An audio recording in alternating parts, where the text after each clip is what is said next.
n'a rien à faire dans votre programme de musculation. Le souci du kickback, c'est qu'en soi, c'est pas un mauvais exercice, mais les conditions pour l'effectuer ne sont pas très bonnes. On n'a pas beaucoup de stabilité, on est obligé de se pencher sur l'avant, ce qui demande, mine de rien, un petit peu de souplesse. L'amplitude du mouvement n'est pas très importante et on a toujours tendance à tricher un petit peu en utilisant de l'inertie et d'autres groupes musculaires. C'est hyper difficile d'arriver à isoler les triceps sur ce genre d'exercice et je suis prêt à parier que personne ici n'arrive à faire du kickback strict avec deux haltères de 16 ou 18 kg, ce qui est tout à fait possible pour d'autres variantes d'exercices qu'on verra juste après dans le classement.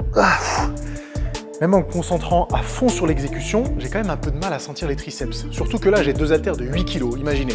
C'est pas une charge très lourde, alors que je pourrais très bien faire de la barre au front par exemple, avec des charges plus élevées et du coup une tension mécanique plus intéressante. Même avec un schéma corporel qui est plutôt bon, j'ai quand même du mal à bien rester stable et ne pas tricher avec d'autres groupes musculaires. Donc si jamais vous êtes débutant et que vous avez encore des petits doutes sur votre exécution, il vaut mieux choisir d'autres variantes. Alors certes, le kickback à l'haltère, c'est un mouvement à forte tension de contraction, donc potentiellement intéressant si vous avez du mal à ressentir les triceps. Mais des mouvements à forte tension de contraction pour les triceps, il y en a un paquet. Et le fait de choisir cette variante-là avec le buste penché, un manque de stabilité, malheureusement, il y a peu de chances pour que ça résolve vos problèmes à sentir les triceps. Donc que ce soit les deux bras en même temps, en unilatéral, avec une barre, avec des haltères, le kickback, on n'en veut pas. On enchaîne avec un exercice que je considère comme plutôt mauvais, voire même nul dans certains cas de figure, c'est le développé couché serré. Le développé couché serré pour les triceps, je l'ai toujours détesté, même si je le pratiquais quand même beaucoup pendant mes premières années de musculation. Vous connaissez l'histoire, exactement comme pour les précédents épisodes. Pourquoi je l'effectuais? Je le voyais dans les magazines avec des bodybuilders et des triceps énormes qui enchaînaient les reps sur le développé couché serré. Forcément, j'ai essayé de les copier avec que très peu de résultats. Pour moi, le développé couché serré, c'est limite plus un exercice pour le deltoïde antérieur, limite pour les pectoraux, et pour les triceps, étant donné que ce groupe musculaire-là est responsable de l'extension du coude, on n'est pas très aligné avec les fonctions de ce groupe musculaire-là, et forcément, le travail ne peut pas être optimal. Bon là j'avoue que j'ai un peu fait le feignant, j'ai mis que 15 kg de chaque côté, mais je pense que je pourrais faire une série de 10 à 120 kg et littéralement ne sentir que mon deltoïde antérieur et limite mes pectoraux. En fait ce que j'aime pas dans cet exercice, c'est que c'est hyper difficile de vraiment accentuer l'extension du coude, ce qui est encore l'action du triceps. On va plutôt mettre l'accent sur la flexion de l'épaule, ce qui est le rôle du deltoïde antérieur, et du coup ça en fait un exercice un peu polyarticulaire qui sollicite plein de groupes musculaires, mais en termes d'isolation, quand même bien mieux. On pourrait trouver le moyen de modifier un petit peu l'exercice en descendant la barre un peu plus vers la poitrine ou même vers la gorge, ce qui en ferait plutôt un California Press. Mais en tant que tel, le développé couché serré, pour tous les embêtements que ça pourrait provoquer, je préfère le substituer avec une autre variante. Un peu plus haut dans la liste, vous allez trouver un exercice polyarticulaire bien plus intéressant pour les triceps. On enchaîne avec un exercice effectué à la poulie, les extensions en supination. Pourquoi c'est un exercice de merde? Parce que les triceps n'ont rien à voir avec la supination. Les biceps, oui, sont responsables de la supination, les triceps, non. Ça veut dire tout simplement que vous fassiez votre exercice en pronation, en prise neutre ou en supination, ne va pas avoir d'effet sur la contraction de vos triceps. J'aurais même tendance à dire que la supination vous désavantage puisque vous aurez moins de prise avec l'outil que vous utilisez et potentiellement vous serez moins capable d'utiliser des charges lourdes. Ce qui est problématique parce que vous savez qu'une des variables qui me permet de considérer si un exercice est bon ou mauvais, c'est la capacité de surcharger progressivement. Si vous ne pouvez pas utiliser de charges lourdes à cause de votre prise, vous ne pouvez pas surcharger progressivement et vous ne progressez pas. Je ne sais pas ce qu'on peut lui trouver cet exercice parce qu'il détruit littéralement les poignets. Et à l'époque, quand j'ai commencé la musculation, certains coachs recommandaient de le faire parce que ça développait le vaste interne, ce qui est complètement une aberration. Comme je l'ai dit juste avant, étant donné que le triceps n'a rien à voir avec la supination, ce n'est pas possible d'isoler un des chefs. Et ce conseil-là, en fait, il est valable pour n'importe quelle autre variante. Que vous fassiez de la barre au front, que vous fassiez du développé couché, du California Press, ça ne sert à rien de prendre une prise supination. Gardez votre pronation ou votre prise neutre, choisissez la prise avec laquelle vous pouvez utiliser la charge la plus lourde, pour moi par exemple c'est la pronation, et réalisez toutes vos variantes triceps avec cette prise-là. À votre avis, c'est quoi le prochain exercice? Là, derrière votre écran, vous êtes en train de vous dire « Nassim, comment ça se fait qu'il n'y a pas d'exercice à forte tension d'étirement alors que tu nous saoules avec ça et que tu nous dis que c'est les exercices les plus efficaces ?»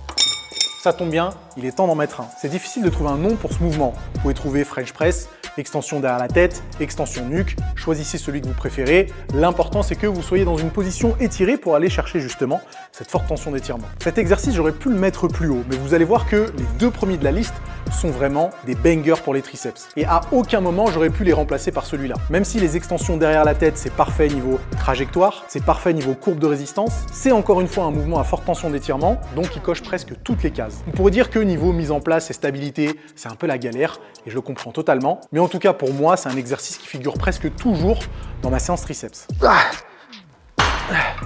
Vous avez vu que niveau mise en place et stabilité, ça peut être un tout petit peu la galère. Et si vous n'avez pas de poulie réglable, c'est un peu plus difficile de choisir la bonne position pour effectivement avoir cette bonne tension d'étirement. Pour améliorer la stabilité, on pourrait utiliser un siège, mais ça complexifie encore la mise en place. En gros, il faut bien comprendre que cet exercice-là, il est très bon, mais il faut partir du principe que vous allez potentiellement galérer pour vous mettre en place. Ça ne veut pas dire qu'il faut le supprimer de votre séance. Au contraire, je vous recommande de l'intégrer, mais peut-être un tout petit peu moins que les 2 premiers exercices qui sont sur ma liste. J'ai un petit bonus pour vous, si vous voulez encore augmenter l'efficacité de cet exercice, de le faire avec une double poulie et les 2 mains croisées derrière la tête, en mode samouraï qui sort ses katanas derrière son dos. Ça, c'est parfait niveau trajectoire du mouvement.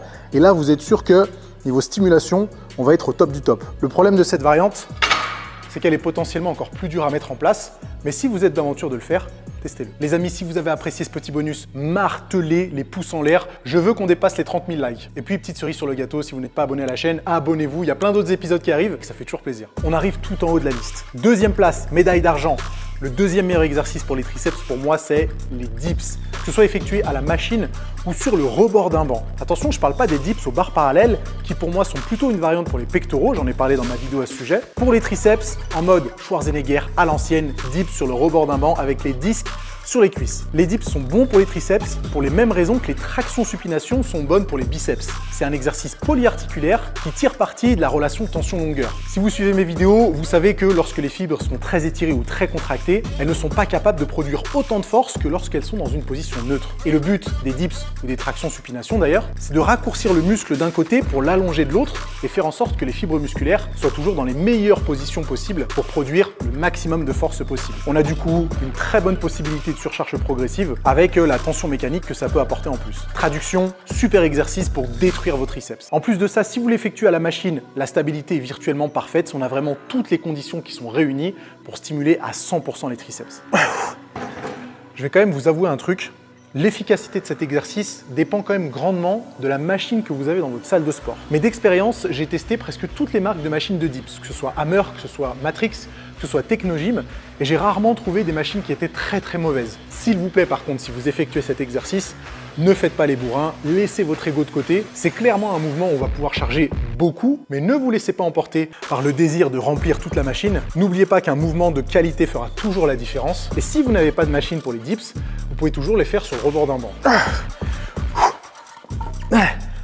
Les triceps sur le rebord d'un banc, c'est quand même un peu l'exercice de bourrin par excellence, mais j'avais vu une étude EMG qui montrait que l'exercice, le mouvement qui avait provoqué la meilleure activation, c'était le dips, les dips sur le rebord d'un banc. Donc comme quoi les bodybuilders de l'âge d'or avaient raison de faire cette variante-là, elle est super pour les triceps, et comme quoi on n'a pas besoin de beaucoup de matériel pour les martyriser. Les amis, on passe au numéro 1, la première place, la médaille d'or. Si jamais je devais choisir un seul exercice pour travailler mes triceps le restant de mes jours, je choisirais les extensions trichées. Alors je sais que c'est pas le nom officiel, et d'ailleurs je pense même pas que cet exercice-là ait un nom. Et en réalité, c'est même l'association de 2 mouvements, les haltéro-front, en ajoutant à ça un espèce de pullover. Si vous suivez ma chaîne, vous savez que les triceps sont non seulement extenseurs du coude, mais aussi extenseurs de l'épaule. Ou pour les puristes, ils participent à la rétropulsion. Ça veut dire que pour les solliciter sur toute l'amplitude musculaire, il faut non seulement abaisser le coude et tendre le bras. Et ça tombe bien, c'est exactement ce qu'on fait avec les extensions trichées. J'utilise le mot tricher avec de grosses guillemets parce qu'en fin de compte, il n'y a pas de triche, tout est vraiment maîtrisé. Et en plus de ça, c'est le mouvement parfait pour utiliser des techniques d'intensification comme du drop set mécanique par exemple. Donc virtuellement, cet exercice, on peut faire des séries courtes, des séries longues, stress métabolique, stress mécanique. C'est en même temps de la forte tension d'étirement et un peu de la forte tension de contraction. Et étant donné qu'il est effectué allongé sur un banc, niveau stabilité, on est au top. Si vous ne savez pas effectuer cet exercice, c'est tout simple, je vais vous expliquer. Il se décompose en 2 phases. La première, c'est une flexion du coude pour amener les haltères ou la barre au niveau du front, parce qu'il peut être effectué avec une barre. La deuxième étape, ce serait de ramener la barre ou les haltères très loin derrière pour sentir l'étirement au niveau de la longue portion. Ensuite, vous avez juste à refaire exactement la même chose en sens inverse. On ramène les coudes au niveau de la poitrine et puis on fait une extension du coude. Vous allez sentir aussi bien un fort étirement qu'une forte contraction, et à condition que vous n'utilisiez pas trop d'inertie pour réellement tricher et balancer le poids de haut en bas, vous allez fumer vos triceps. J'ai failli y rester. Incroyable les sensations. Vraiment, lorsque vous allez tester cet exercice, faites-le au début avec des haltères plutôt légers, juste pour que vous puissiez vous familiariser avec la trajectoire qui peut être un peu particulière, parce que mine de rien, c'est l'association de 2 phases bien différentes. Et une fois que vous êtes à l'aise, vous prenez un peu plus lourd. Là, j'ai des haltères de 16 kg. En général, je fais mes séries avec 16 ou 18 kg. Et littéralement, lorsque vous couplez ça avec des dips par exemple, qui étaient en 2e place, et des extensions derrière la tête qui étaient en 3e place, vous avez une séance triceps hyper efficace. Vous avez travaillé de l'étirement à la contraction. Vous êtes en stabilité, vous avez surchargé progressivement. Les exercices ont tous une bonne courbe de résistance, en tout cas les 3 premiers de la liste. On a coché toutes les cases pour avoir une stimulation incroyable. Je compte sur vous pour appliquer ça.